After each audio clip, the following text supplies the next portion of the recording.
Welcome back to the Weekend Warrior Show Recap Podcast. I'm Ty from the Unemployed Architects. This week I'm sitting down with a friend of mine, good friend of mine, Ryan Wolf. So, Ryan, if you would introduce yourself here. What's up, Tyler? Thanks for having me.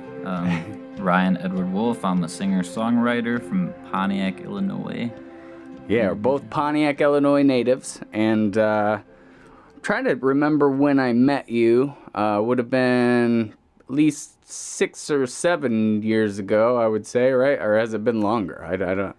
My time reference is bad. Yeah, it was probably around 2012 when we actually first met. I think I recall you had just gotten into a really bad bicycle accident. So that would have been if the bicycle accident had just happened, that means that it was 2015. Oh, okay, so much later. Yeah. So we've known each other for 6 years, I guess. Okay, I guess that makes sense. And then I was trying to remember how that all happened. Because, I mean, we're not really that close in age. I mean, as most people know, I'm like 45 and you're like, 16. 20, 16? Is that it? No, you're, how old are you? You're around... I'll be 28 this summer. Right. So that it's not like we went to high school together or anything like that, but I do remember I feel like I heard your Hello song. Do you remember that? Vaguely. I know a song you're talking about. Yeah, I had a song that was called Hello Hello. Yeah, I remember hearing that and thinking, "Wow, that's like pretty cool production and stuff." And I don't know if I reached out to you first or you reached out to me first, but I remember hearing it and being pretty impressed. And I think go ahead. Yeah, I remember, I think actually, so when I moved to Pontiac, and was in junior high, I remember seeing you guys perform at the high school. And that was actually when I first heard your music. And and then I started trying some stuff, and I had some songs floating around, and that was one of them. And I think, my friend Alex probably heard it and showed it to you, is my guess. Your friend Alex... Smitty. Oh, okay, Smith. Yeah. I'm so used to not hearing him called Alex. It's weird to even hear that. I had been living, because I moved on to Fountain Street, and obviously his parents were next door, and that's how I met him, and I think I met him, or I met you through him, so... Yeah, that makes sense. That's always been like a mutual good friend of ours. But I remember too, I was trying, I don't know if you asked or I asked if you wanted to open a show at some point, and eventually that did happen. Yeah, I think, you had given me one of your CDs to listen to, and I really liked it, and I started a little band with, a few good friends, and... I think you probably got an EP that we made, and I don't remember if, we asked if we could open or however that went, but I do remember that was kind of like, the beginning of everything, us opening up for you guys. And that was Pub 13? I think I remember that show pretty well. Pub 13, yeah, wow. I remember you guys brought like a ton of people out. And I didn't. I don't know. I didn't know half those people. Where did they come from? I think a lot of those people were,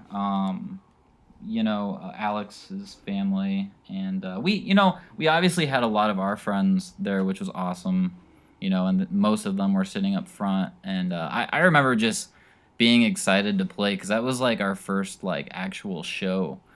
And obviously, we thought your guys' CD was really cool, so we, opening up for you guys was really sweet, and having all of our friends there was just like the most awesome experience. I don't know. And what was that iteration? Because you've changed what you go by a few times. What was that iteration called? That was Fountain Street Band. Nice. Fountain Street. And so then I remember we talked a little bit, I tried to get you out for opening a few shows, and I think we did that a little bit here and there. It wasn't super consistent or anything, but I remember talking to you about releasing stuff on like Spotify and all that, and like kind of telling you, it's easier than you think, and you had a bunch of good recordings. Although I still have to say that Hello Hello song, I wish that you had a copy of that somewhere in the, because I do remember that being a really cool. Yeah. It had like this like Paul Simony slash what's that band you always talk about that Animal like, Collective, probably. yeah, it had an Animal Collective vibe, yeah. Right. And I really dug it, and I was super impressed by the quality. And because you were quite a bit younger than me, Yeah. and I was like, what studio did you record that at? And you're like, I did it on my iPad with my iPad microphone. Yeah, it was my mom's iPad that I practically stole from her, and I recorded all of my songs on that thing at the time. No gear or anything, just the iPad and a pair of really shitty headphones, and and I would just record all these songs in my room.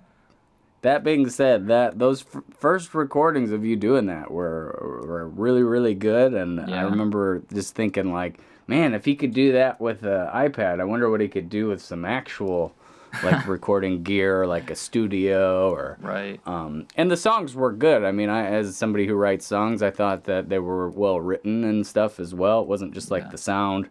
So I don't know. I really dug it, and I appreciate that. You kind of hipped me to the iPad. That's what got me to get my iPad that I'm actually recording this podcast on for my end. Yeah. And I've done a lot of recordings with it, and it's becoming a pretty useful tool. And I remember coming to see, I remember you telling me when you got that iPad, and I came and looked at it, and I told you that iPad, obviously that was a way better iPad than the one I was using. I think you told me the first one that you had was a first generation, and it only had 8 tracks that you could even record stuff with. Yeah, it was. Yeah, I could only have 8 tracks on it. I could only keep, like 50 songs on that thing before I had to start, deleting songs in order to record new ones. Which is why that Hello Hello song got lost, I think, ultimately. Yeah, that song's probably on, I was living with my mom, so it's probably on her computer downstairs somewhere, I'm sure. But I haven't listened to that song in years. So I think you should re-release it just for nostalgia's sake for me, or to send me it. I won't. Anyway, because I could try to find it. I really like that one, but and then I remember you did like a little. It was either 2 or 3 piece thing. I think maybe it was at Jordan. It might have been Fountain Street. That was with The Sun Will Wake You Up. I don't know if you sent me that EP. Yeah, that was still Fountain Street. So yeah, I was making music with Alex Dunning on guitar, and I met him through a college course that we were taking together. We were both really into music. We started jamming together after class, and we started writing songs. And then Jordan is somebody that I had known for a really long time, and he's significantly younger than both of us. And he could really play the drums. And well, I thought what was genius about that one was you had him play cajon, and cajon I think is coming back a little bit. I think it maybe when you did it, I don't think was as prominent as far as what people would do like live or anything. But the nice thing about a cajon is you get like that nice bass drum sound and that snare sound, and it sounds. And you just need one mic. So you had like this really tight sounding drum percussion side of things, and you didn't have to do 12 or 20 mics and mix all that. And I mean, the drums are always like such the hardest thing to do live. So I thought that doing it on a cajon, you still got kind of that drum sound, and it was like fun, and it sounded really full and good. Jordan, he was the master at that thing. I could beat on it, and everybody could beat on it, but it does take a certain skill to actually keep like a really awesome beat on that thing. Yeah. So like you definitely got to give props to the people that can pull it off really good. But like as you were saying, it does come in handy, especially when you're playing outside shows, and it's a very good travel thing. But yeah, definitely. but if you wanted to play like at a bar or just even like any venue, really, you could mic it up and get it to sound good as well. So yeah, it is a really awesome way of playing percussion. But I mean, I remember recording my first few times, and the first time like I went to a studio and recorded, we hired a studio drummer that kind of got hired out through the studio, and he was Mm-hmm. like a metal drummer, Mm-hmm. and didn't know any of the songs, and we're trying to get like a good drum sound, which is a hard thing in general, but with this person that has never heard, like we didn't know what we were doing, we just Yeah. kind of played through the songs once or twice with them, and we're like, oh, that's probably good. And so it didn't turn out good, and I've throughout my years have always struggled with getting good. I mean, until the design to shine, where I actually dropped some cash and had a consistent drummer. Right. But Yeah. anyway, so doing it that way as for the recording, I thought was actually pretty ingenious because you got this kind of full drum kit kind of sound, Right. and then you didn't have to do that many fancy things to get there. Right. And that "The Sun Will Wake You Up" song, I mean, that's a super catchy, good song, and I think it was on that one. Yep, that was one that we definitely recorded right outside in I think my mom's garage with the garage door open. We yeah. I've always been pretty impressed with what you do with the limited resources. So it's been cool to be kind of get hip to it by Right. you, so I can kind of pick up some things. So I don't have to rely on so many other people to do stuff for me, because that's Right. so it Well, can be so. Go ahead. Well, I mean, I was gonna say, like, I remember hearing, some of your songs either live or like sort of, demo quality. I think "I'm So" was one of them, and then I Hmm. remember you put out video to the Mighty Vermilion, and all of us were together when you put that out, and we all listened to that. And then when you gave me the Design to Shine, we heard like what the actual sound is. Uh, Right. you know, Kind of little different than just the acoustic version, but right. Speaking but of Design to Sign, I was Design to Shine. I was just listening to Mighty Vermilion earlier. right. Well, and we recorded that video, so Right. that was one thing I was gonna bring up at some point. But Right. I remember seeing that was another thing that you would just shoot these videos on your cell phone and edit Right. them, and I was like, how are you doing that? And Yeah. you were like, oh, it's super easy. It's like I can do it in like a few hours. So then we talked a little Yeah. bit, and you said that you would want to do the Mighty Vermilion. Yeah. And that song being such like a Pontiac kind of Oh yeah, for like sure. just a Pontiac song, kind of talking about where I came from and making a Exactly. lot of very specific Pontiac references. We thought, Pontiac would be a good place to shoot it, and you were already there. Right. And you had been doing videos for a little while, so Yeah, and that video was a blast to shoot. Tyler, thanks again for letting me well, shoot thanks that for for you. doing it. Yeah, I mean, that was super cool. A Yeah, that lot of was really fun. cool stuff came out of it. I feel like that. There's a couple things. I think like the Palomar and the Chautauqua Park. We got Yeah, a couple. being out even at Humiston. But I'm Just just saying, like those are town markers that aren't there anymore. So just that right. alone is like cool to have, like shots. Because I mean, I spent a Oh, lot of summers yeah, at yeah. that The at pool. that Chautauqua pool when Right. I was young, and it had this cool like kind of vintage vibe to it. I mean, it's super. It seemed like from the '70s, straight out of the '70s. Definitely, yeah. No, I look at that pool and I'm like, how could this pool, be here for a whole town? It didn't seem very big.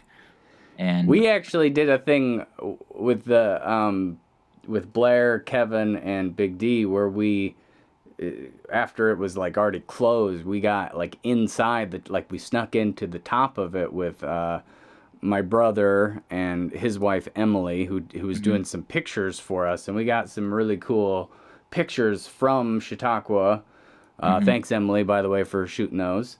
But and like that was like a whole day. We actually that day we had played in this festival at what was the place called? It was like a big Pontiac festival at the Crystal Palace, and Kansas was the headliner. Oh, And we got to that's play awesome. kind of earlier in the day. So that was a cool thing already. And then Yeah, after that we go ahead. I know. So that was that place by Pontiac Exchange, kind of. That Yeah. it's I think it's a Yep. church now. Well, it's been a lot of things. I think it was like a Moose Lounge, and then it was maybe the Crystal Palace, and then it was Freaksters. Freaksters, yes, that's what I know it as. Well, and kind of a weird side note, the one of the guys I still record with to this day, Jeff Easton, he used to do sound at the Crystal Palace, and he got us a couple of shows there. So we actually played there like a handful of times, I'll say. And then we got that show with Kansas, which is a pretty cool thing to just say we've done, I guess. And then after that, we shot all those pictures, and we got some of those things that aren't there anymore. Right. And then that shot of the pool just always reminds me of that day shooting those pictures. Yeah, I always just think of like that, that last shot of the whole town lit up. Like I love Pontiac is really underrated in the sense that it's beautiful downtown at night. Yeah, and that's something, I mean, it's always been a little bit like that, but after I moved, like probably 4 or 5 years after I moved to Bloomington, that's when I would come back around Christmas time, and I would see it, and I'd be like, they're doing something different than they used to do. Because, I mean, they used to do a little bit, but it's just like the downtown Pontiac has a lot of, like, they like go hard on the decorations, and the city planning seemed to have got opened up a little bit. I mean, they've got an ice rink now downtown. I don't know if it's still there.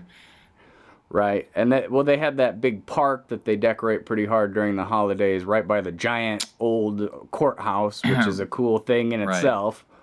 And then all the murals, which we got a lot of those, which in the video I think was super cool. Yeah, for sure.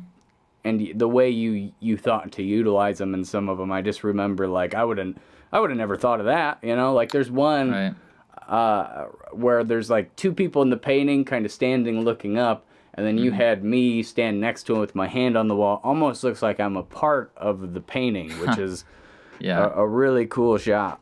And it's cool. I'm pretty sure that particular mural you're speaking about, somebody actually reached out, and I don't know if they commented in the video or if they reached out to me, Messenger, but apparently that was like the part of their family. The people that were like in that mural was like, supposed to be somebody from the past or whatever that they had painted or whatever.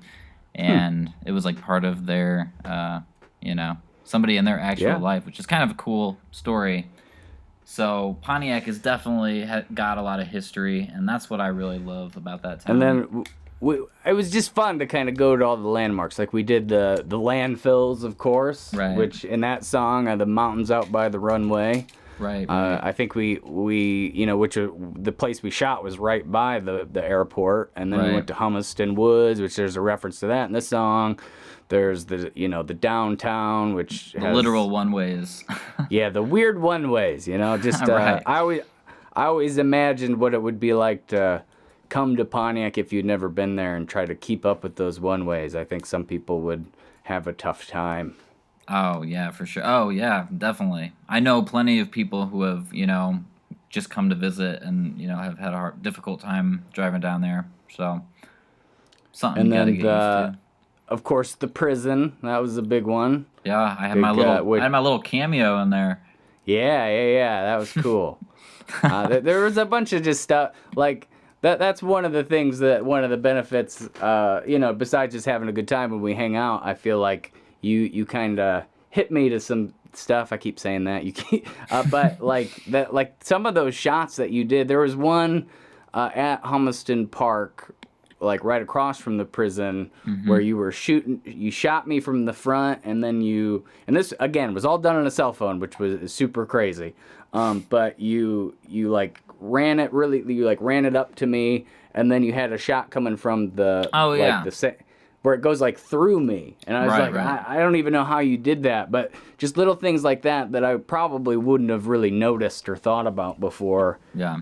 It was cool to kind of open me up to some of Yeah, that. and I love, like at the time I was making a lot of dumb videos for mostly Instagram that made literally no sense, and I wish we could have spent more time making more videos, honestly, Yeah, because I like we could remember have. watching one of those and laughing pretty good at it.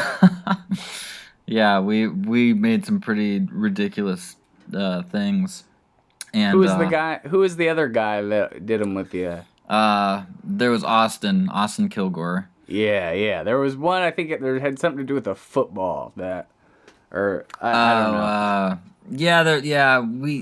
I think I know which one you're talking about. He tosses a football and I go running after it in slow motion.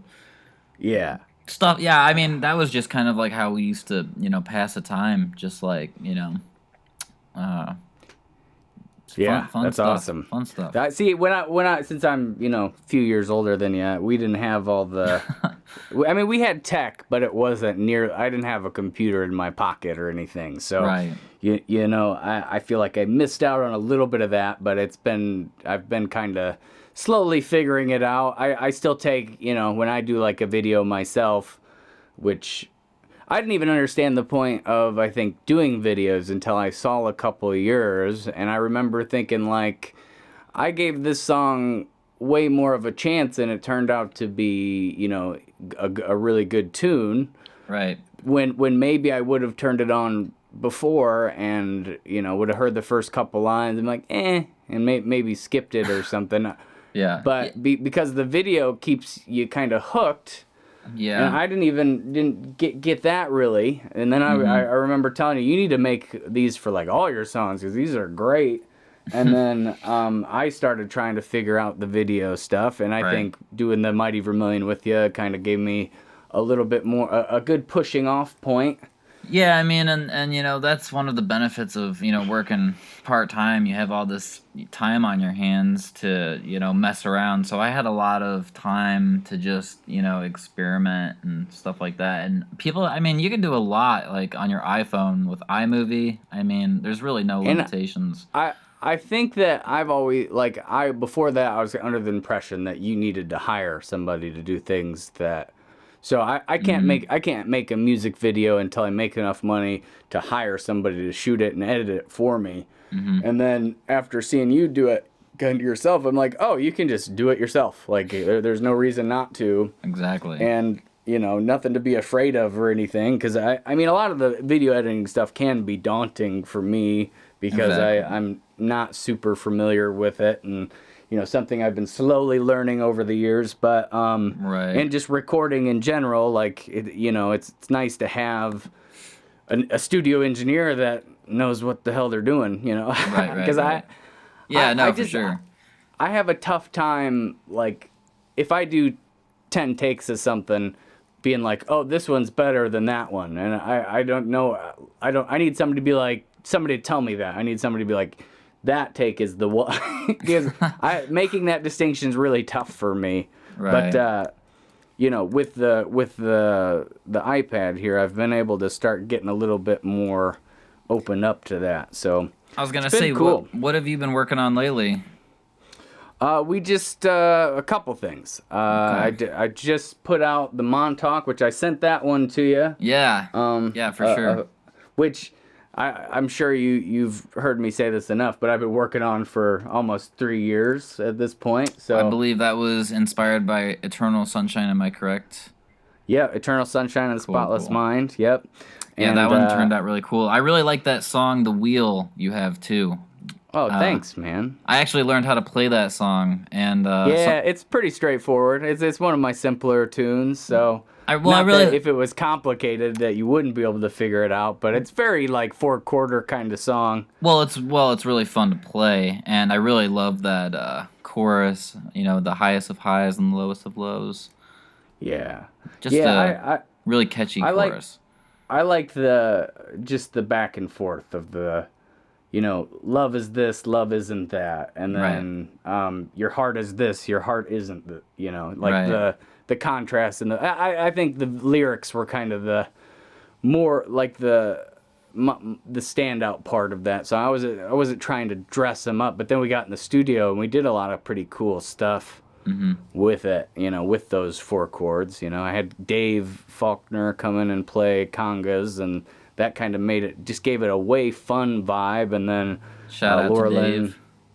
yeah, shout out to Dave, and then Laura Lynn, shout out to Laura Lynn as well. Did Hello. the back the backing vocals, and it just turned out really cool. That was a weird one too, because when I went in to do the vocals for that, I thought Eric, the engineer, he was like, all right, let's just do a quick warm up here, and we'll kind of get our settings.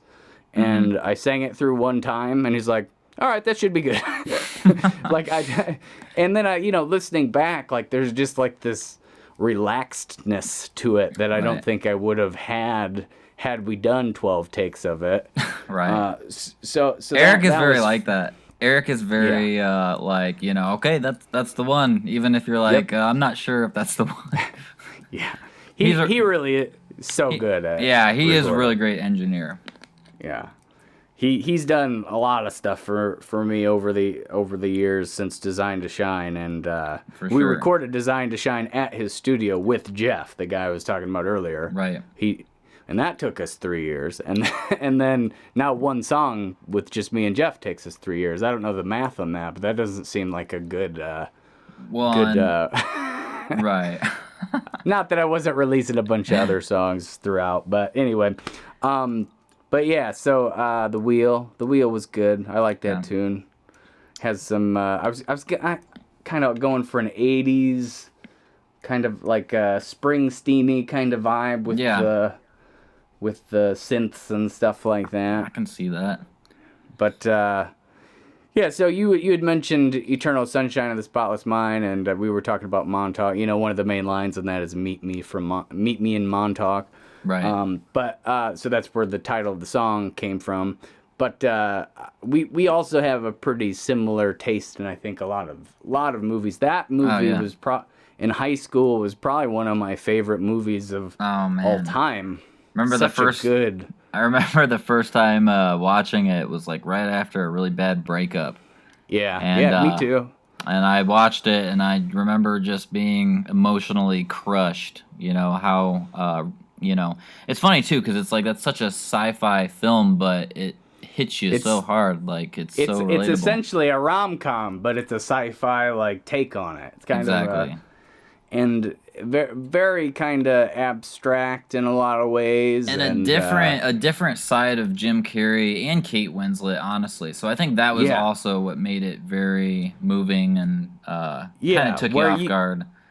It wasn't just Jim Carrey being Jim Carrey, which is hilarious and awesome when he is just that. But you realize that he has a lot of depth to what he does or can do, and I think that was definitely a good example of how deep the well is for that guy. I know, and it's sad because I know there's a lot of people that probably haven't seen that film just because of its sort of low budget nature, I guess. Yeah, it's like an indie film, but I mean, it was just done so well. The Hulk, the guy that plays Bruce Banner, is in it too, which I kind of forgot about that. Mark Ruffalo.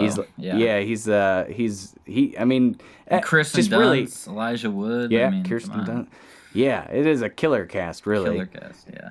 And just done so well, and the takeaway from it, like, there's this breakup that happens, and they're both kind of bitter, and at the end, well, I guess I shouldn't spoil the ending. Yeah, no spoilers. No spoilers. All right.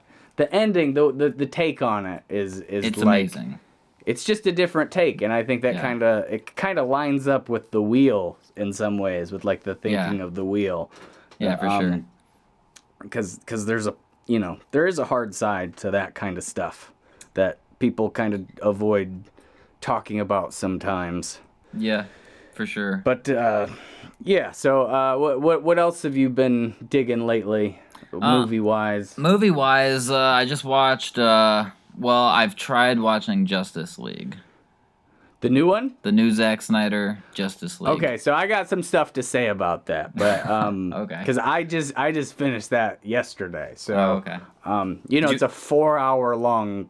Yeah, I didn't did you watch it in one setting. Okay, that's what I was gonna ask you. You'd have to be a little nuts to watch 4 hours. No, we just treated it like a Netflix show. We just decided, when to cut the episode instead, and then came back to it. That's the nice thing about it being broken up into 6 parts. Yeah, which you definitely could have. We didn't really follow that. Mm-hmm. But did you see the first Justice League? I watched bits and pieces of it, and I was not really a huge fan. No, you shouldn't have been. Nobody should have been. Yeah. That movie was It was terrible. a monstrosity. Yeah. I mean, not that there wasn't some good elements to it, but Right. I don't know. It was like two different movies kind of wrapped up in one, and they don't explain either. Right.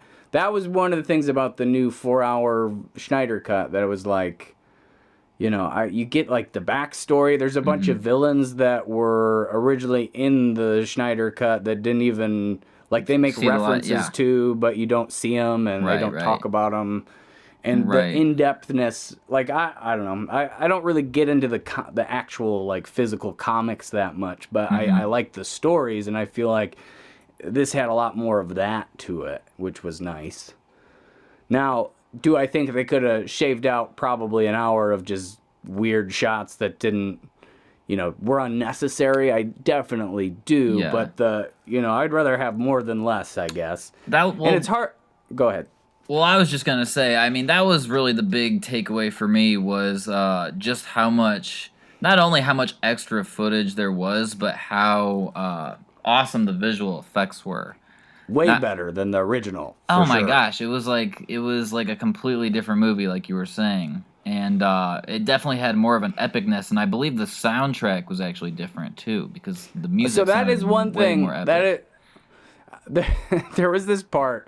Me and Lo were watching it, and every time Wonder Woman comes on, it just made us laugh because it was just this ridiculous music on the Snyder cut. Right. So I do think there were some choices made like that were kind of silly. Right. Because it's just this over the top kind of woman chant that sounds kind of Middle Eastern or African or so. I don't even know, but I don't know what they were trying to do with it. It sounds. Well, the what I get from it is, Snyder is, taking these characters that are pretty well known, and he's like turning them into almost like gods, Mm-hmm. They're not like, these aren't like superheroes like Spider-Man and, the Avengers and even like your typical Batman movies. I mean, he makes them like the whole worlds, they're like much greater, they're much bigger.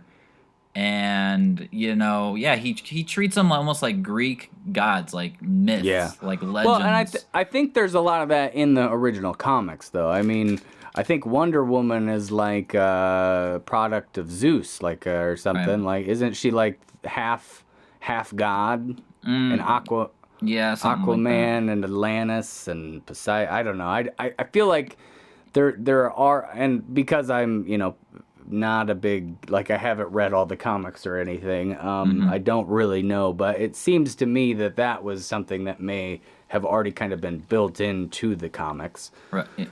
You see, it's funny that you say that, the ridiculous music that plays when Wonder Woman comes in or whatever, because I feel like all of his movies, he always has these really theme oddball soundtracks that sort of weave in and out of the film. But the Batman vs Superman has a Wonder Woman theme that's like this cool, kind of harmonic minor, kind of Middle Eastern electric guitar riff that comes in. I just feel like that was a lot cooler. I don't know. It was just too over the top for me. I had the same feeling every time I heard it. It was just. Well, the way I feel about Zack Snyder, I think the two movies he's done that I've actually really enjoyed. First one being Dawn of the Dead, his remake of Dawn of the Dead, which a lot of people forget that's a Zack Snyder film. Yeah, I couldn't have told you that before. It's actually a really great film. And then Watchmen. I remember seeing Watchmen in theaters, and he had changed the ending, and it was really controversial, but I think his ending actually made it better. So I'm not trying to bash on him completely because like he's got some great movies, but most of his style, like I'm not a big fan of those like all of his action is in slow motion, and Yeah. his characters are just ridiculous. Like they really are comic booky, and I know that's kind of the point, but I'm more into like the Nolan, Batman Oh films, yeah. I mean, you can't top that. It'd be hard. right? I mean, The Man of Steel was okay. I thought was an okay Yeah, Man of movie. Steel. I did enjoy Man of Steel. And then the Batman vs Superman one was I don't know. I don't I know, don't man. know. I don't have. It was I can't I couldn't could I liked elements of it, but some of the storyline was weird, and And the whole Martha thing, I just Jesse drives me Eisenberg as nuts. Lex Luthor. Yeah. Like that's just weird. I don't know. I just don't see it. It's me. I don't know. A lot of people hated on Ben Affleck for being Batman, but he was like one of the best parts of that movie, I feel like. Yeah, Ben Um, Affleck. You gotta like Ben Affleck. He's a good actor. And I mean, I think after whoever the first Batman was gonna be after, what's his name, the guy from Dark Knight, Christian Christian Bale. Bale. Yeah, whoever that actor was gonna be, there's no way they could have filled those shoes. Because I mean, Oh those yeah. movies were maybe my favorite comic book movies ever. Because they have like, Right. kind of horror genre stuff in it, like just a touch. Just like that And real life like terror. Like you actually felt like threat. Especially with the Dark Knight. Heath Ledger's take on the Joker. it was amazing. Really I mean, there's no- elevated that film and made it something more than it, ever could have been without him. And it was very And I mean, realistic. and Christian Bale did the same thing for the whole series, I feel like. So I Yeah. mean, the next person to play Batman, the next person to play Joker, like just had no chance. And Right. I don't think Ben Affleck was really as terrible as everybody made him out to be. I mean, he was no Right. George Clooney. He's no George Clooney or Val Kilmer or George anything. Right. Yikes. But yeah, so I don't know. With the new Justice League, it was definitely, for me, it was a lot better.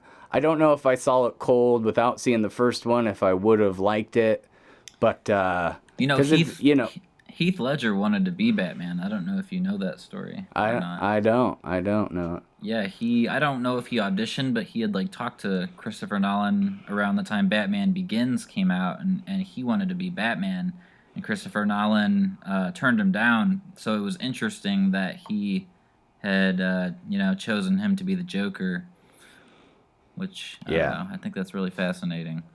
That was a genre-changing character. Like, Yeah, I exactly. think that his take on that was great, and I don't know, but yeah, I did. I think I liked it. I don't know if I like loved it, but I mean, it was the Justice League, the new one. It was kind of fun to point out the differences and kind of talk through that stuff. That stuff made it more of a fun watch since Yeah. I'd seen the first one, to be like, oh, well, that explains that whole part that they didn't reference at all. That just happened, and Right. so I think it was Man of Steel caliber movie, but it wasn't it wasn't Dark Knight series. I just started watching Handmaid's Tale.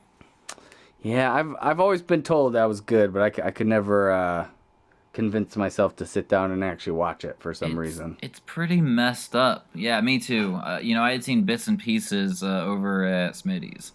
Right, But, and that's where I had seen, and I've only seen a couple of scenes of it, and I think that's Yeah. where I had seen it. He must have been really into it, I guess, if we both have Smitty references with that series. Yeah, he watches good shows. I don't know.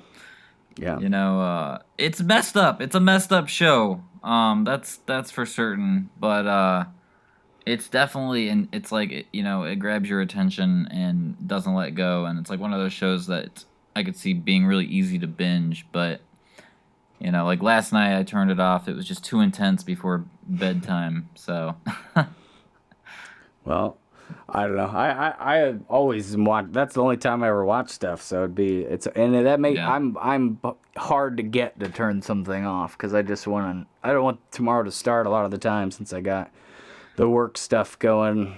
That's I why, like. I mean, I just prefer movies just because, like, it's like I can, watch a piece of art begin and end in one sitting. Yeah. Whereas, like, I love TV shows, don't get me wrong, but, like, I can be kind of impatient with them. Yeah, and I don't know. Every once in a while, you get one of those episodes that's just like a non. It doesn't move the plot forward. It's Uh, just like And a that's the thing, like, filler. with making TV shows, like, you really do. Like, you have to grab the viewer's attention every single episode because, like, yeah, people will get bored of watching it, you know? So. Well, I think that's different now with the streaming stuff. But like, I don't know. Every Yeah. once in a while, there's just like a show that will have like a bunch of really good episodes, and then they'll have one that just kind of the plot stands still for a whole episode. And for me, if I'm watching it and it's midnight, I'm like, I just wish we could have seen what was really supposed to happen. Right. I feel like The Walking Dead was really one of those shows that like you'd be like, oh, what's gonna happen? What's gonna happen? Oh, Right, here's right. 2 episodes that have nothing to do with the storyline that you're actually interested in. Mm-hmm. But Yeah. Takes you out of the story a little bit.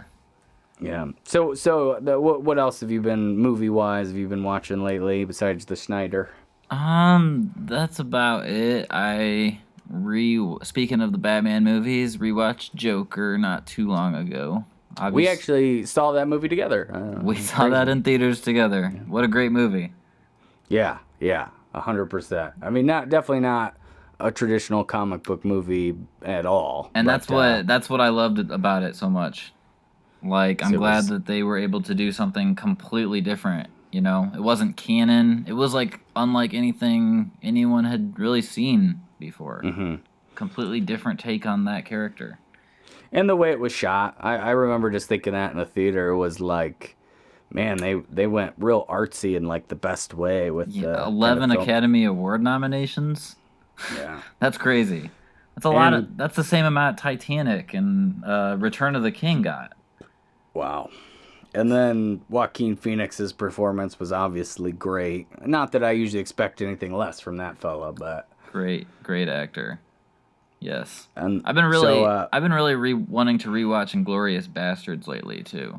That's a great movie. Yeah. Anything most Tarantino. Hey, did you see the Once Upon a Time in Hollywood? Loved it.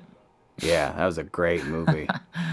Man. That was the last one he has done though, right? Is it the Once Upon a Time?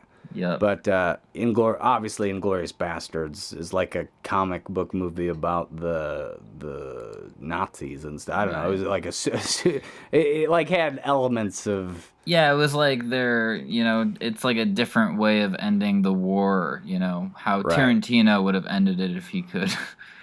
Yeah, and Brad Pitt's character in that is just so funny to me. It's like another Oscar-worthy performance right there. Yeah. But and then he actually won for the last one, Once Upon a Time in Hollywood. Yeah, and that one was great too. There was just for me in that one there was just like a certain coolness about it. Like you just felt cool having those two caliber actors perform like at their peak together. I just feel like that was something that was just a cool feeling, and they both did a good job. Like I don't know, it was great. It was hilarious too. Yeah, and that's something I don't know. I guess all his movies have an element of that, like Pulp Fiction. Yeah, for sure. Just a humor that's very unique and kind of to his style. I don't think anybody else could even copy if they tried, really. No, definitely not. So what have you been listening to lately then? Because you've been watching some stuff there. So what music-wise, I've been listening to Sydney and I, we just picked up the new Fleet Foxes album on vinyl. Nice. That was our favorite album of last year, called Shore. And anybody that's listened to the Fleet Foxes knows that, they have a pretty outdoorsy sound. And that album was released around the time we were living at Virginia Beach. And they actually put out a movie to go along with the album. Oh, that's awesome. and it was just a bunch. Yeah, and it was just a bunch of like, it was something that you and I would probably end up shooting. Like, it was just like a bunch of like outside nature shots. Artsy, kind of very Yeah, abstract art. exactly. Yeah, and they just kind of like they made that album, and another thing is like all the shots in it looked very similar to like places that like I've been personally in my life, including Virginia Beach at the time, but also like Pontiac and Hmm. really all over. And so yeah, we picked up actually the limited edition of that on vinyl, and it's a double album, and it's actually the vinyl itself is see through, which is pretty neat, and it's got like That's really cool. cool patterns on it. I'm about to try to figure out some vinyl pressing, and it is not my favorite thing, if I'm being honest. I mean, Really? I want the result. You know, I want to have my music on vinyl, and I'm excited about that part of it. But Right. Yeah, it is so expensive. yeah, I know it's expensive. I don't remember exactly how expensive it is, but I know it's expensive. You're Most of the packages you see online, they're like easily over $1,000. right. So I don't know exactly which way I'm gonna do it. Mhm. I would like to just get like like I'm not gonna sell that many of them or anything. I just want like 100. If I could just get 50 or 100 to at least start. Because if I sold them, I could use that money to maybe get them reprinted, repressed again. But Yeah. I don't know. It's just there's so many like layers to it. Like I'm gonna have to get all the songs mastered for the digital part of it, and then I'm gonna have to get a separate master for the vinyl. So How that's many songs another are you gonna have on there? 7. It's just a little 7? EP. Okay. Yeah. So, and I've talked to you about this before, but it's the pandemic relief, and it's live near normal. Oh yeah, It's yeah, you, yeah. it's the one I actually recorded in this room for a stream. It was just like a random stream I did. I think there was And like the wheel, and then you had that one Good Friends, which has a really yeah, awesome riff. yeah, good friend. From start to finish, it goes Winter White, Digital Soul, Fool's Gold, Trilogy Song, Completely Closed, The Wheel, Good Friends. I think Okay. that's what I haven't 100%. I'm not 100% sold on that Yeah. order, but it's kind of just a different project. It's a little kind of similar to what you were saying with Fleet Foxes, in that the cover of it will be a QR code that you can scan to Oh, go that's to super the cool. actual live performances. So you'll see it being performed like as it was when it was recorded. So there's videos to kind of go along with it. And I mean, they're not like the most amazing quality or anything, which is kind of why I thought it would be fun to do it on vinyl, because it's a one mic recording, it's not anything fancy, kind of very lo-fi. So I feel like it already has that Right. feel, kind of. So Yeah, looking forward to that. I really dig that. I really dig anything, super lo-fi. Like, I don't know. There's just an authenticity about it that I don't know. It just sounds good to me. It's an You can't acquired hide. taste. There's nothing to hide behind, I feel like, Yeah, which is it's for it's me a little scary. But yeah, for sure. I do that every weekend, so I shouldn't be. But once you release something, it's like that's it. Ha- That's. Yeah, I was gonna say, didn't you just play? How was your show at the Clark Bar the other night? It was good. We had a couple returning kind of fans and friends come out, and That's always fun. I don't know. I just keep doing a different setup and paying too close attention to that instead of. I get too in my head about the setup and like doing 18 things at once that Yeah. I'm not as in the moment as I would like to be, and I keep telling myself I'm gonna scale it back, and then when the show day comes around, I'm like, well, we'll just see what happens. So Well, I know you got- put a lot of effort into making your live sound good, but I mean, it definitely works because, like, I mean, you really fill the bar with your sound, and it sounds, good. Like, it's good that you take that time. I feel like. Yeah, but I don't know. There's a fine line, because Yeah. if it's taking you out of the moment and the performance of the songs too often, then is it worth it to do? I mean, I don't know. Yeah. Well, I don't. Even if it sounds cool, if it sounds really really awesome live, if I'm like not in the moment because I'm trying to oh, what pedal am I gonna step on next, and having an electric sound Yeah. here would be cool, or oh, I need the bass to come in here. I was gonna say I don't think people realize like how much is like actually going on. You know what I mean? and that's part of it too. I mean, for how cool it can end up in sound, who even really like notices what I'm like? They don't hear the little organ pedal I have, the organ machine, the Electro-Harmonix C9 organ machine coming out of my little cube amp. I mean, it's so subtle that like I don't think most people would pay attention or care that I'm doing that. But for me, it's like, oh, it'll be cool because it'll fill out the sound, because it's just one or two or three people most of the time, and there's only, I mean, Dave does the hand percussions, and he locks that down really nicely, but I mean, it's just two people, a lot of me, because I got the guitar, the bass, the organ, the pedals to me electric guitar.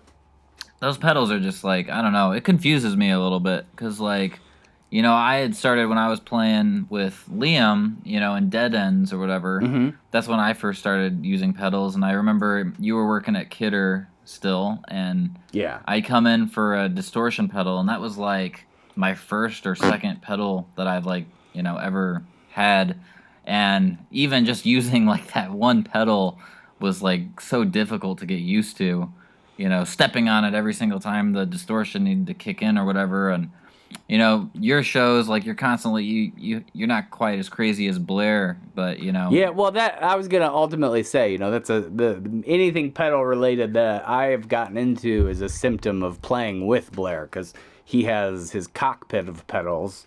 Sometimes 3 per show, just full giant pedal boards. That's ridiculous. Like, but he's got every single effect in the book right there, palm of his foot. It's a lot of just overdrive and delay, I think, is a lot of it. But, what he does with it, though, is, I mean, I think like me, he has time, because there's so many, there's so many going on, that it does take him out of it a little bit. But the overall, when he's, like, clicking and everything's, like, going good, I've never heard anybody make the noises he makes, like, even like professional players sometimes. I mean, not for like our whole set or anything, but it's pretty impressive. There's some times where it's like, I've never heard a live tone that good. Right. And that's always just, and that brings up the level of the whole band. When you hear that, it's like, well, I gotta, I need to really step up my game. Yeah, for sure. Yeah, for sure. So I was going to talk a little bit, too, about us writing some songs together, because that was something else we have done. And I actually played, I don't know if you remember the song that well, but the Alien song. Oh, yeah, I remember. Yeah, for sure. So last night at Clark Bar was the first time I ever tried to play it live. Oh, cool. How'd it go? It didn't go well, but oh no. No, it wasn't that bad. I was just overly excited to do it. And then, it just kind of blew by, and I wasn't ready. It's not like they're going to know, No. Now they do. I think, if the people that were there hear this, I guess they'll know that that's not really how it sounds. But, so, I think 3 or 4 songs we've written together, is that right? I know New Orleans, like definitely. There's, New Orleans, there's that Alien song, and then we also had, what was that song called? I don't remember, but I remember the chorus being like burnt a fuse, a couple of screws coming loose. Wasn't it Dandelion Hillside? Oh, that was another one. That's another one. That's one I forgot. Lo actually helped with that one too a little bit. Yeah, she did. She did. But that was fun. I actually still have that recording on my phone, and you can like hear us all just having a good time. It's really cool. Yeah, and I have one of Alien that you played with me on. You did you did like the foot drum for it, and it's just like obviously it's real sloppy and weird, but because we were still like writing the song then, we didn't have it was only about halfway done, but it has like some cool things you did in it, and I don't Yeah. know. It was just one of those songs like I started writing and I just could not for the life of me finish, and then you came and kind of helped me with the whole second half of it, Yeah. and then I feel like it was kind of the opposite way for Dandelion Hillside. And Yeah. I don't know, New Orleans was a little bit more collaborative, I feel like, but you had the guitar riff, I think, started before we had really worked on it. That's one of those that, you know, I wish that we could get recorded, because I feel like Right. that's such a fun, cool song that, Yeah, it is. you know, just out of the ether. That and the Dandelion and we did one that was like maybe not my favorite, but that one was, I think I had kind of the guitar too, but the Yeah, one I that mean, was like I know which one you're talking about. wasted and I'm wasting my time, caught up on all these I don't know. It was and like then the wasting burnt our time. Yeah, it was yeah. something like that. Yeah, What the heck was that called? Now it's gonna drive I don't me remember. crazy. And I honestly, I tried to think of like the lyrics last night, and I could not come up with very much. But Yeah. I only had a ukulele in front of me, so I was trying to figure out how to play it on the uke, and I don't think that was helping me as far as the remembering. If I had a guitar in my hand, I maybe could have got through a little bit more of it. That baritone uke. Yeah. Yep. Yeah, the baritone. Love's been ukes. playing that a lot lately, which has been fun to see her kind of progress with that. She was playing and singing a couple songs, and I was like, man, she's coming along with that. So That's awesome. She started kind of dabbling like a long time ago, but it's been very like on and off, and like we'll go through a phase where she'll, you know, want to learn a couple things and then Yeah. kind of not play it for a few months and then pick it back up. But this one seems to be a little more sticky this time, because she can actually like do some more intricate chording and sing a little bit while she's playing. That's and, awesome. I know. I remember the first time I ever picked up a baritone uke. It was in your apartment, and I Right. bought one like the next day because I thought Yeah, it was yeah. awesome. They're cool. I don't know. They have that uke sound, but it's a very specific. You know, it's not that high. Well, kind I of have traditional. I feel like for me, like I really enjoyed it, and like, you know, right now I just bought a baby Martin. I really like. I really like. I sold those. it to you. Do you remember that part of it? Oh yeah, you sold it to me. That's great. Got me a really good deal on it too. I appreciate Yeah. that. No problem. But that Yeah, that I is a just- pretty sweet guitar. Yeah, and it sounds amazing. I don't know. As like a stylistic choice, I guess. I just really like those smaller bodies. I think I'm that way too. I have like a really loud voice just naturally. Like sometimes like I feel like I don't even need a microphone just because like I can sing like the way I sing is just really loud. I've had that thought about your voice too, and I think I kind of have a little bit of that as well. I mean, there's so many times where I'm in like this room that I'm in right now recording, but I'm like doing like a live stream, and I'll get out, and Lo's like, "Well, I heard the whole set," like even though the door's closed and I'm, you know, locked in the room here, Right. she can hear it perfectly no matter where she is in our apartment. I think. Right. Poor Yeah. girlfriends have to hear those songs so many times, Yep. over and over and over again. But Yeah, they do. And sometimes they have to. Sometimes they just have to sit quietly in the room while their boyfriends do these podcasts. You know. And oh, is she in there? Is Sydney in there? yeah. She's sitting there playing her game. Good. I'm glad that she has something to entertain. She says hello. We'll tell her hello back. And Tyler says hi. I didn't say hi. She says hi. Lo and myself will hope that you guys come back around at some point, and I'm sure we can that'll do something happen. together. So let's talk about that for a minute here, because you were in Pontiac for the longest time, and then all of a sudden, you know, you're like all over the United States. So I want to talk about how that's been for you. And Isn't that what's crazy? been- yeah. It seems like just like within like a few weeks, it seemed like you were the Ryan Yeah. Wolf, the Pontiac guy, and then you were Ryan Wolf, the worldly traveler all of a sudden. Well, yeah, so I was working at County Market I worked there for over, or just about 8 years, actually. And, yeah, so I met Sydney and they didn't want to give me, the money that I requested.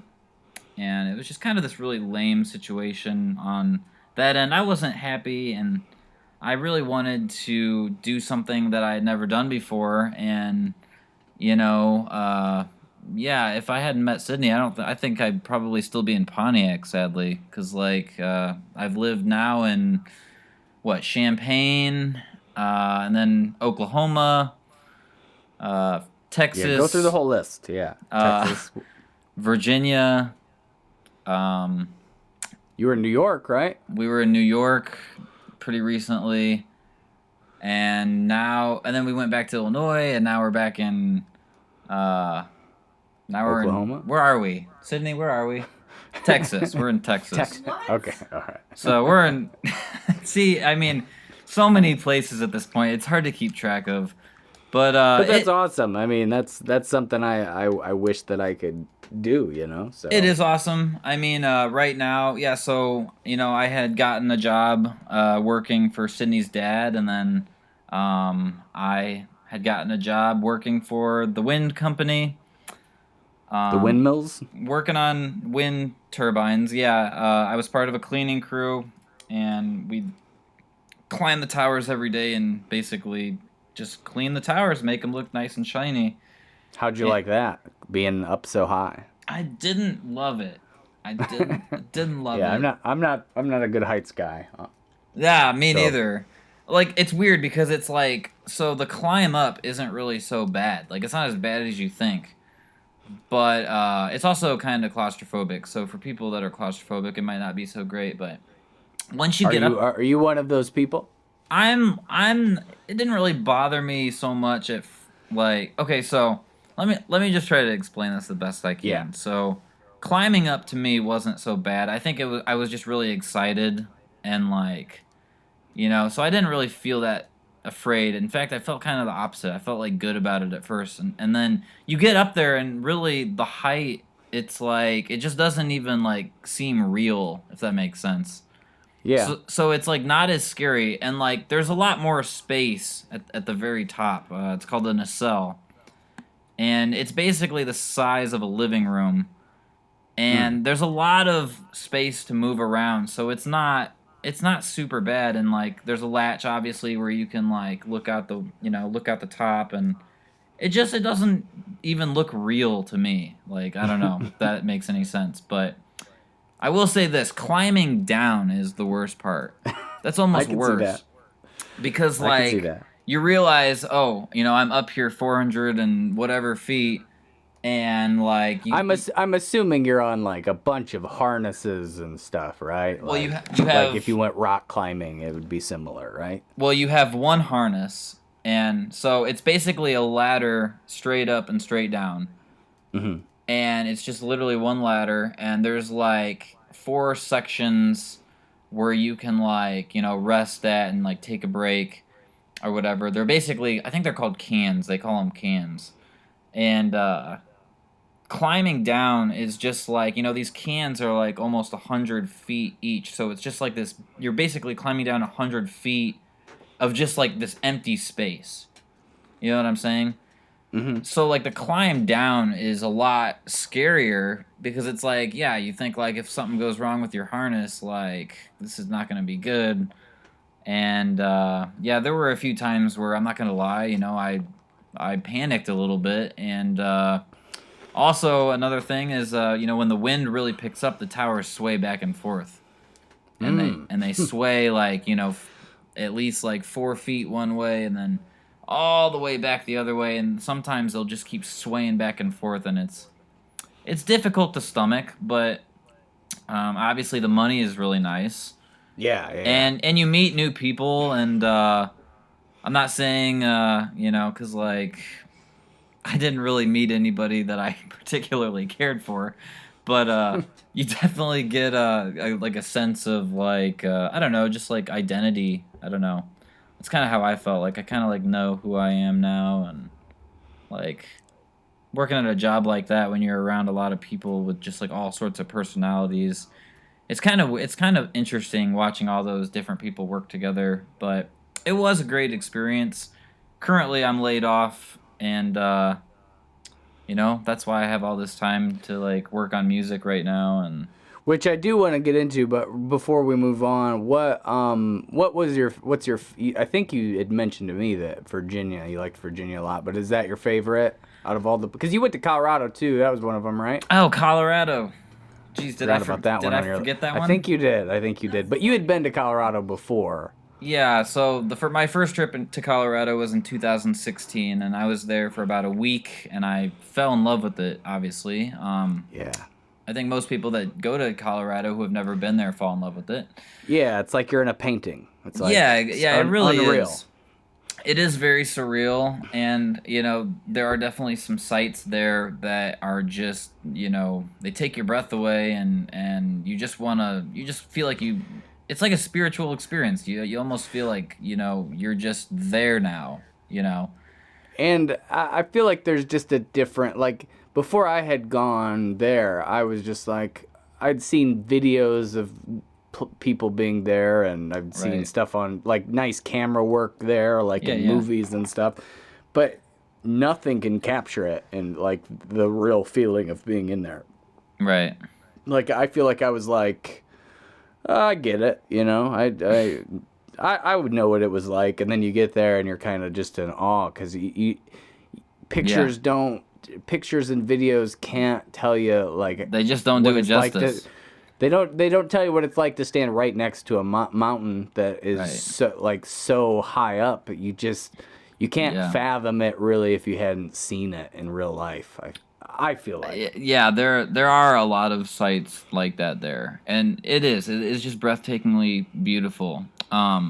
Virginia, on the other hand, it's weird because like when we moved to Virginia, I really didn't care to live in Virginia, but You didn't have a lot of preconceived notions of it though either, right? right, Like right, you yeah. I didn't. mean, I never thought of it as like it's gonna be this beautiful state, and maybe that was just like ignorance because like I didn't know anything. I mean, I didn't know a lot about Virginia, and I had Yeah, never I been to still don't. Virginia Beach. But we were living in Norfolk, and the downtown was just like beautiful, kind of quiet, like kind of like Colorado in the sense where there's murals like pretty much on every splashed onto every wall and fence, just like everywhere. And then you get to Virginia Beach, and there's like the boardwalk and the beach, and then there's all these restaurants and bars alongside, and uh, you know, Sydney's mom came and visited and stayed at a hotel on the beach, and it's just we just have a lot of great memories. I have a lot of great memories personally in Virginia, and I love it there. Like, I mean, I could live there. I'd probably choose to live there over Colorado. I know that sounds crazy, but Well, I mean, you've lived them both, so I can't really right. say much to that. Yeah, I Colorado, when I'm in Colorado, I just want to spend my entire time, outdoors doing adventurous stuff, In Virginia, I kind of just want to like sit by the beach, and it's like really relaxing. It's very relaxing. And and seeing all I that will blue. say, driving in the mountains is the opposite of relaxing. So, um, Yeah, it it is pretty dials you up to scary. about 12 real quick. And those late night, midnight, or later drives, because we were playing shows up in the mountains sometimes, and Right. we'd get done. We're like, well, we got to get to this Airbnb, which was always an adventure, but I don't know that it's some of that stuff is, and I know you probably get used to it if you did live there, but it's a little Yeah. overwhelming at times to Mm-hmm. drive there. Oh And I yeah. can't even imagine if it was like wintertime, snowy roads, like in the mountain. Oh man, I can't. Like I'm getting sweaty a little just talking about it. Yeah, no, yeah, driving in the mountains is not the best. It's not the best, but you do really see some cool sights. Yeah, yeah. I mean, you want to But have your camera going the whole time almost. Yes, for But sure. it's But kind of a if you ever get a chance to go out to Virginia, I would stay like either in Norfolk or Virginia Beach, and I really think you would like it there a lot. I believe it. I mean, I'm It's not. really awesome. When you move there more permanently, then I can come there to do some shows, and I'll have a place to stay. Maybe I can For coerce you sure, into that. for sure. Now give me an excuse to go hang out at the beach, which I always, especially right now, I just need something like that to look forward to. Honestly, Yeah, it's been a long pandemic. yeah, it has been. Are you doing okay? Are you doing okay? I have to ask.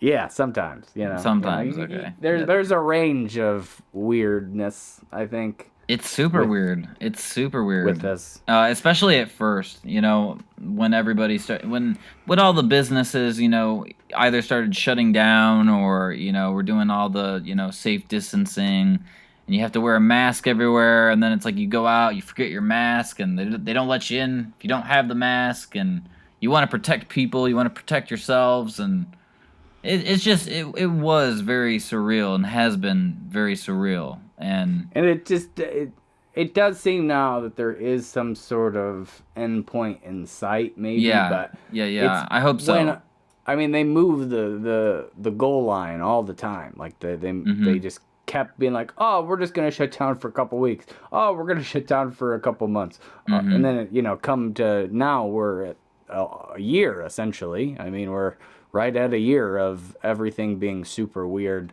Yeah. And as a active musician, it's been it's some positives in the reflection part about Hmm. not just being on autopilot. There's definitely some good to that, and I've been lucky enough to have a job pretty much the whole time, which Yeah, that's is awesome. it's a double-edged sword because you're all work and you can't go out and play. Like that was Hmm. the thing when back when it was like normal times. You'd Hmm. do all this work during the week, but you'd be working for the weekend essentially. So that's Right. what the Weekend Warrior Show recap podcast is all about. It's about being a weekend warrior. Every Friday, Saturday, or sometimes Thursday, sometimes Sundays, playing these shows every weekend, but then also working, a full-time job. And Right.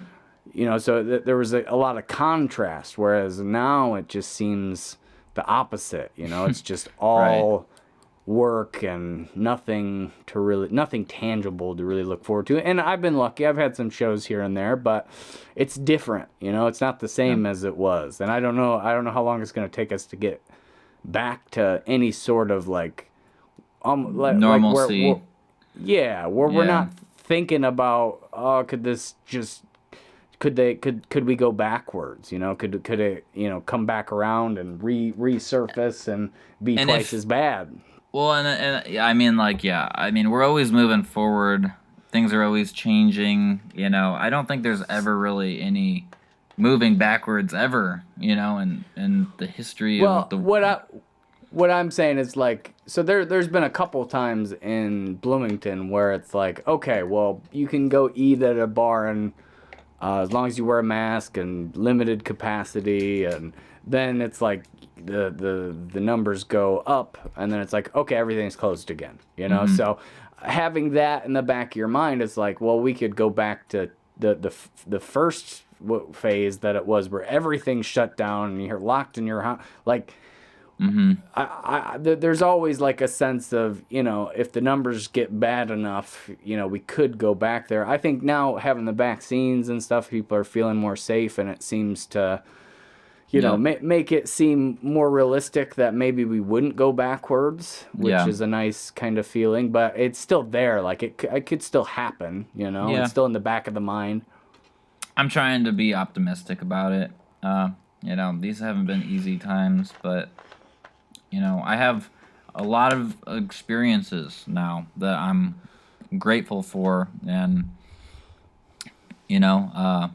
as for the COVID thing, I'm sure it'll blow over eventually, but I Yeah. don't know. I mean, that's the hope, I guess, right? And that That's it yeah, doesn't we don't go backwards and don't have to do all this again, and maybe it made us more aware that something like this could happen, so there'll be more like safeguards in place that would make it so it would be, quite a bit less likely that something like this would happen. And as terrible as, the COVID stuff is, it wasn't, it's the death rates weren't crazy. Like, it could have been way worse, Oh yeah. like if it had the death rate of like the Ebola or something like that. I think in the beginning people thought it was going to be way worse. Right. Because, Yeah. like, people were just going nuts, and, everything at the grocery stores was, like, gone, and, businesses were closing, people were out of jobs, and... Yeah, I mean, that happened to me directly. I mean, Yeah. the place I'd worked at for 10 years closed, Ah, and I had to find a new job. Yeah, that's terrible. And there's just all this uncertainty, I think, that kind of leads to anxiety in a lot of ways. Yeah. But, so like you were saying, there's been some cool stuff that's come out. Obviously, this album I'm about to release, the EP, I guess, not an album, but record EP that... Yeah, I'm really excited about that. None of that would have happened, Exactly. And to me, it's like, it's kind of like a tattoo. Like the performances may have not been, mind bending or anything, but I'll always have that to kind of be like, oh, remember when that happened? That was nuts. Yeah, and this is what we were doing. We were just streaming on the internet constantly. I mean, for most musicians, especially the ones that work regularly, they were just like flooding the internet with their streams like it was overwhelming. There was like too many streams. See, I didn't do that because like I was like, you know what, I'm not gonna beat that guy.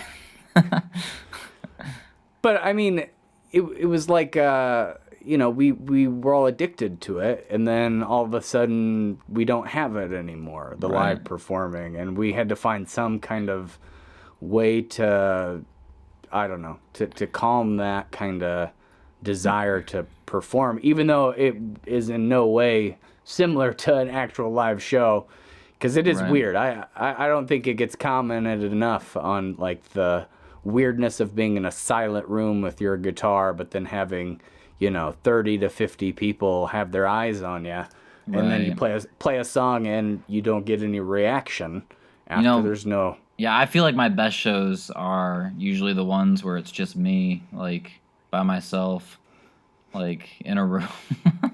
Well, I don't know if that is the case always, but I have that same feeling, and it's because there are no, you're just having fun. There's not anything external. It's like I get because I used to have all these shows all the time. I would be practicing hours a week, essentially. About an hour a day. Yeah. And some of that does become a little bit like work, because you're trying to learn new songs, write new songs, but you also have to maintain because doing like 3-4 hour sets, you have to maintain.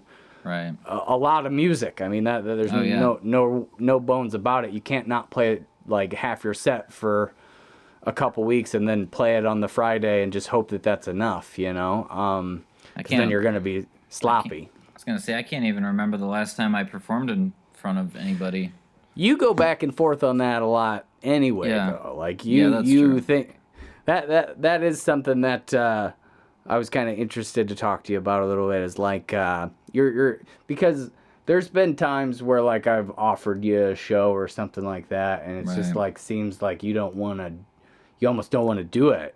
And, so I kind of just wanted to see where that kind of comes from, I guess, because you can't get me off a stage most of the time if there's one where I can play. Well, I mean, I don't want to like get like super in depth about it. Because like I don't want to come off cynical. I mean, it's obviously a lot of fun to perform songs. Just to play them. I mean, it's just fun. Whether they're original songs or cover songs, it's just fun to play music. So, that is always going to be fun.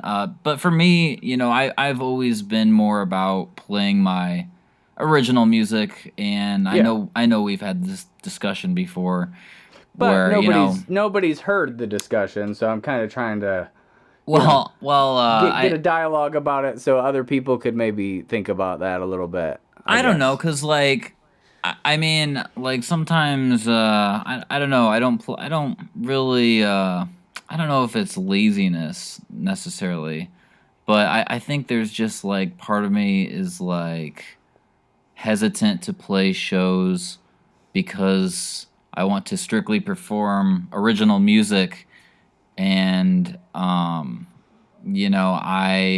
enjoy it when people uh come together, and appreciate like that kind of style of watching live music in general or whatever. Hmm. And I get the whole thing, people don't know you and they want to hear covers, but I guess just for me, I strictly like to stick with original music. And I haven't played like a ton of shows, but Hmm. I think my favorite shows were the ones where I was playing, with the small group of guys, especially like with Liam and Right.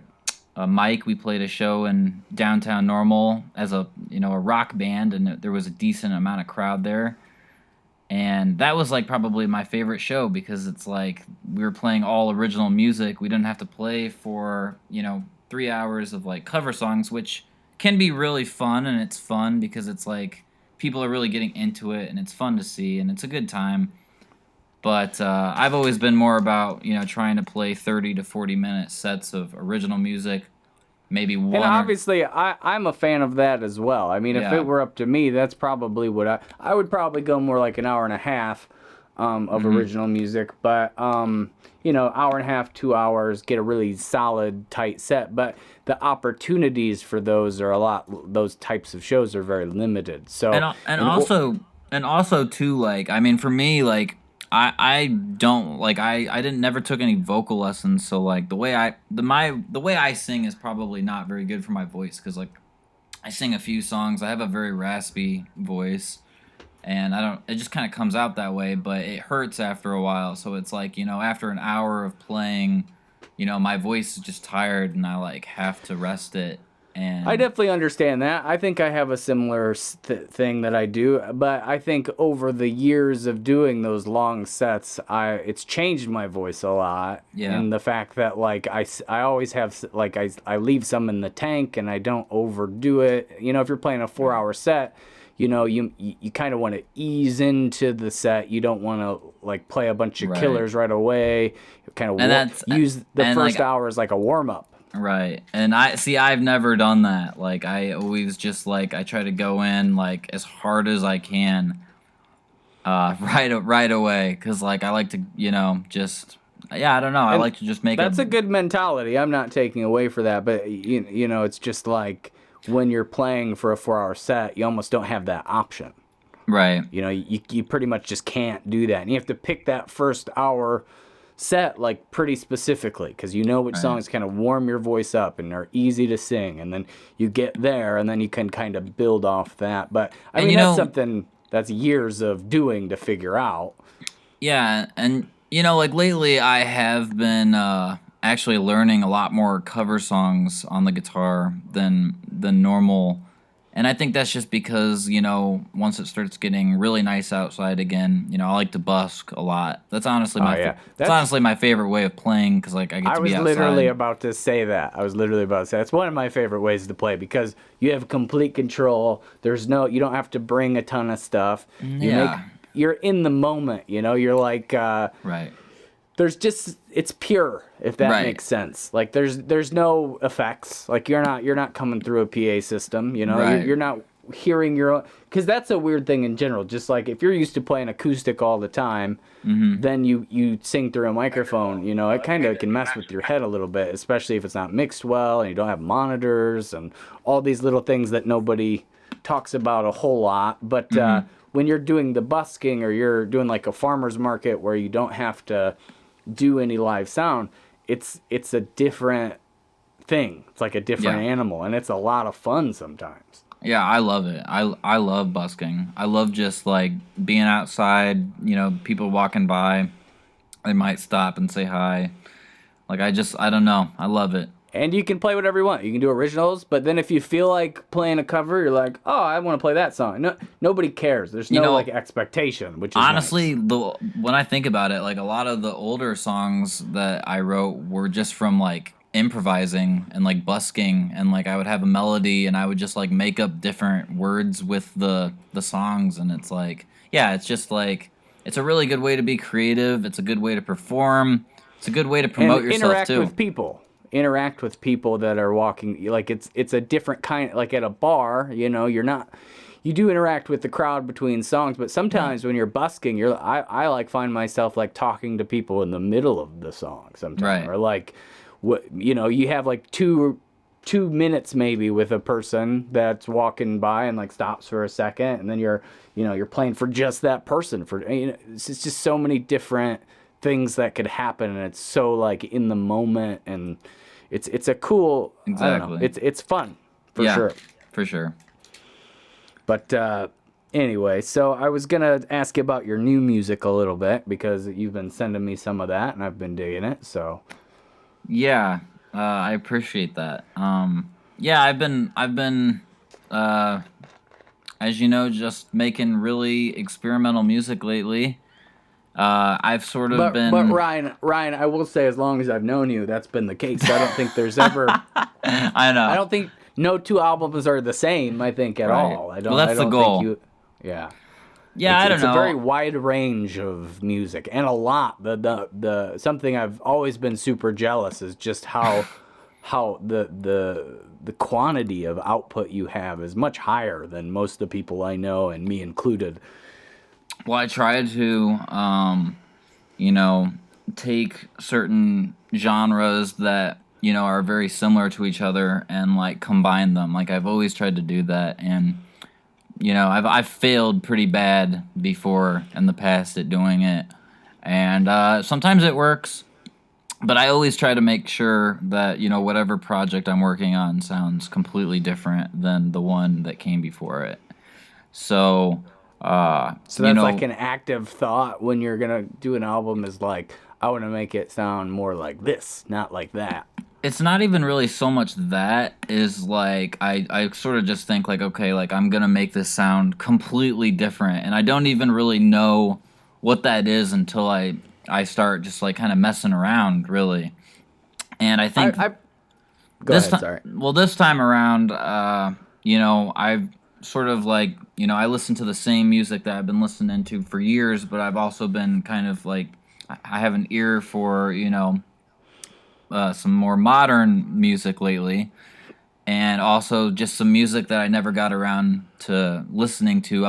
Like right now, I'm currently been listening to a lot of Fiona Apple, Yeah, I and saw that. You did that cover of hers, which is like really the only song by her I've ever really known and liked is that one. So it yeah, was cool to hear that yeah, cover you did. and the song you're referring to is "Extraordinary Machine," Yep. which, as soon as I heard that song, that was actually sort of like, a light bulb clicked on, and I was like, okay, like I've never heard anything quite like this. And then I listened to her new record and was like, okay, yeah, I'm gonna do something completely different. And basically, what that's been sounding like so far is sort of just like this bedroom pop indie lo-fi, I don't know, experimental album. It's a little catchy. It's very weird, and So you've been it's releasing some some of the demos you're releasing going on the EP, or is so it all new? Because some of those I remember you sent me a while ago, and I yeah. really liked a lot of them. But then you just didn't really do much. That's something that I never quite understand, is when you have Right, like a really good sounding and well written song, and you're like, right. I'm just not going to release that one. Um, Well, okay, so I have like so many songs on the guitar that I've just written over the last, I think the last song I put on Spotify was "Miss Me Much," Yeah, and, which is and a great. That's one of my favorites of yours ever, I think, is thank that one. And the thank video you. to that was shot really well and edited really nicely. And that was shot by Hugo Escobar, and he's a really great filmmaker. So shout out Yeah, to it Hugo. We'll put was a his good video for sure. put his information in there. All He's right. very good. He still does that kind of stuff. And And Sydney guest starred in that video, right? yeah, yep. That's kind of around the time we met.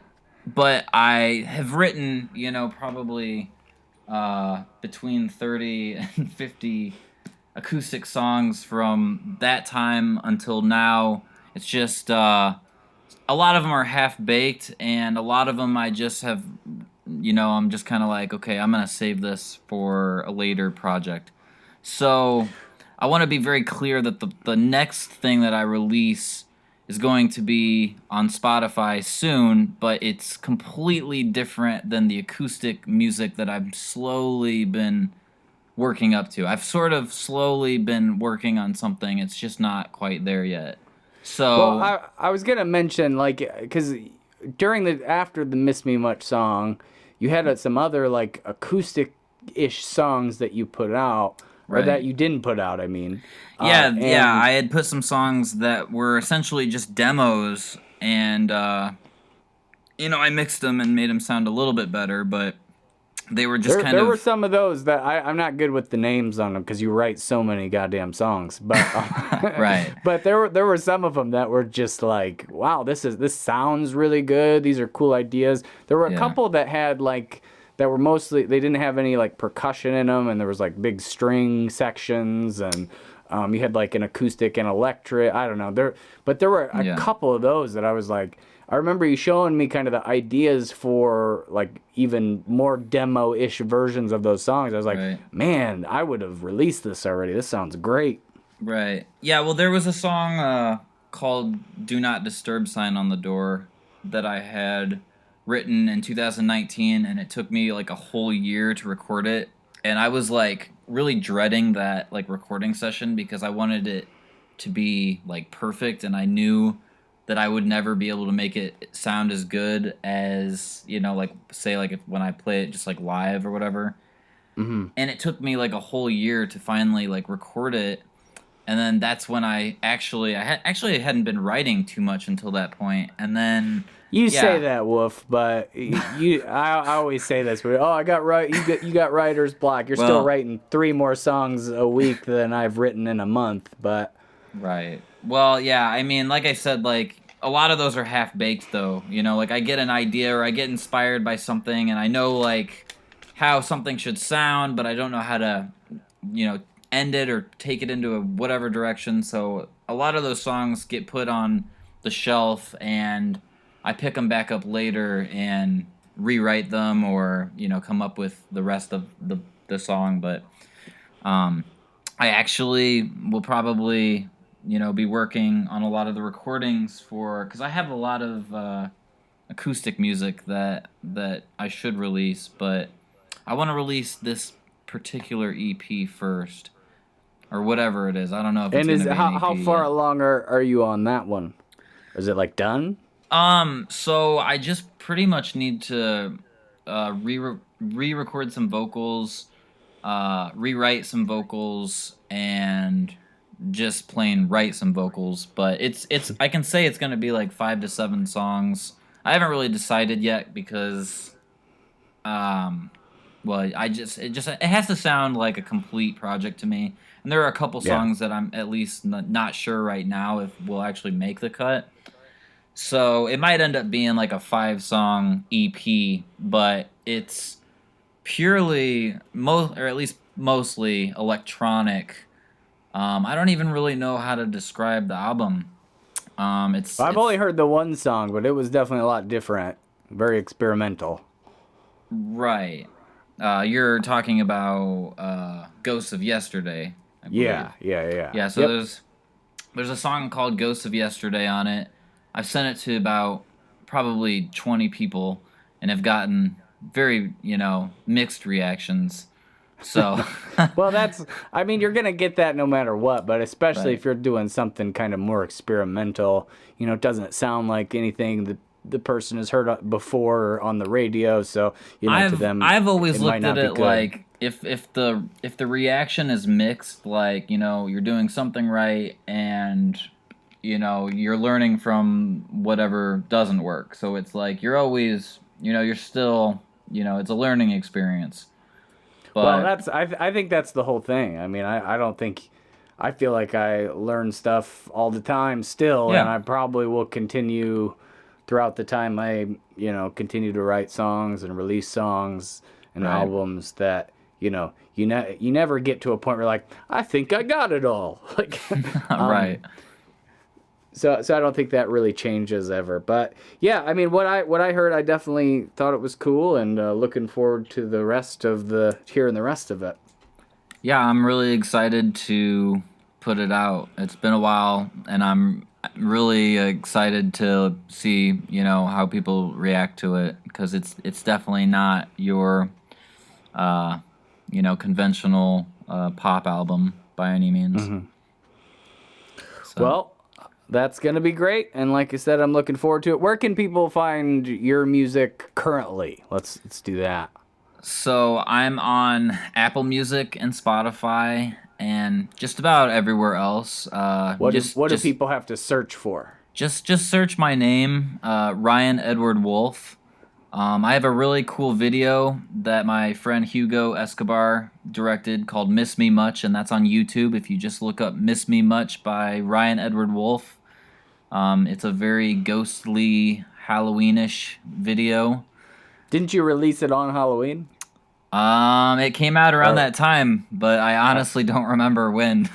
I feel like you told me before that you were gonna do the release That was on Halloween. Yeah, that was I don't know if that was definitely the plan at the time. I remember, because we spent a lot of time making that video and editing it, and just trying to make it look really unique, and it felt like a Halloween release. But I think we ended up actually releasing it a little bit early, and that's probably because we were so excited about it. Yeah, it's hard to sit on stuff like that. But I'm very happy with, I had never recorded a song like that before in all open tuning either. And that's definitely a direction that, I could see myself going in. That had a cool sound to it. And again, that's one of my favorites you've ever done, I think, is "Miss Me Much." So be sure and look that one up if anybody's listening to this. I know we could probably talk for another hour, and maybe we will at some point. We'll do another one of these. But I think we'll cut it off. We'll end it here. So be sure and check out Ryan Edward Wolf on Spotify and iTunes and Apple Music and anywhere else you stream music. Check out the "Miss Me Much" video on YouTube. And thanks for coming on and doing this, Ryan. And good talking to you as always. We have these conversations all the time, so it was nice to get one recorded. So thanks for having me. It's awesome. Awesome talking to you. All right. So, and I'll put all his links and stuff in the description of the YouTube video and on the streaming platforms and all that. So, all right. Well, thanks for coming on, and I'll probably talk to you pretty soon. All right. Sounds good. Thanks for having me. Yep. Talk to you later. Bye. Bye. As always, thanks for anyone who took the time to listen to this podcast, and I will talk to you next time.